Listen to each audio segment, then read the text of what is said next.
Ողջույն սիրելիներ։ Մեր Տեր Հիսուս Քրիստոս երբ Երուսաղեմով քայլում էր, նրա աշակերտները տեսան թզենին, որը Տերը անիծել էր եւ ասացին. «Ռաբբի, ահավասիկ թզենին, որին անիծեցիր, չորացել է»։ Հիսուս պատասխանեց եւ ասաց նրան. «Եթե Աստծո հանդեպ հավատ ունենաք, ճշմարիտ եմ ասում ձեզ, ով որ այս լեռանն ասի ել եւ ծովն ընկիր, եւ իր սրտում չկասկածի, այլ հավատա, թե ինչ որ ասում է կլինի, այն ինչ էլ ասի կկատարվի։ Դրա համար ասում եմ ձեզ, ամեն ինչ, որ աղոթք անելով խնդրեք եւ հավատաք, թե կստանաք, կտրվի ձեզ, եւ երբ աղոթքի կանգնեք, թե մեկի դեմ մի բան ունեք, ներեցեք, որպեսզի ձեր հայրն էլ, որ երկնքում է, ների ձեր հանցանքները»։ Իսկապես քաջալերող խոսքեր են։ Պատկերացրեք, որ մի շտեմարան կա,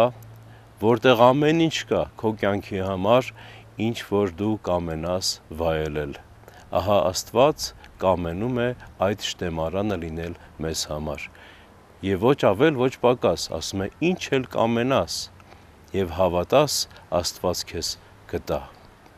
Շատ կարևոր է այս հավատը, հարազատներ, որովհետև հավատը, ինչպես Սուրբ Պողոս առաքյալն է ասում, չերևացող բաների հաստատությունն է,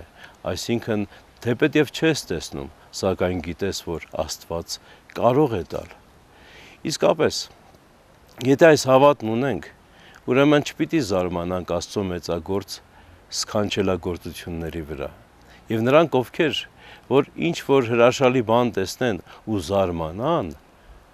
տակավին անհավատ են, որովհետև մենք չենք կասկածում, որ Աստված կարող է ամեն բան, ուստի եւ հավատում ենք աղոթքով խնդրվածքների ստանալու մեջ։ Մինչդեռ շատ կարևոր է հասկանալ, մեր հայրերից մեկը Սուրբ Նեղոս Սինայեցին ասում է, աղոթքը անհիշաչարության արտահայտություն է։ Դրա համար մեր Տեր Հիսուս Քրիստոս ասում է, երբ աղոթքի կանգնեք, թե մեկի դեմ մի բան ունեք, ներեցեք, որպեսզի ձեր հայրն էլ, որ երկնքում է, ների ձեր հանցանքները։ Որովհետև Աստված ներող է բոլորի նկատմամբ, ողորմած է ամենքի նկատմամբ, ուստի եւ մենք էլ, որ Աստծուց մի բան խնդրում ենք, որպես թե Աստված մեզ ողորմի, ապա եւ մենք էլ ողորմած պիտի լինենք միմյանց նկատմամբ։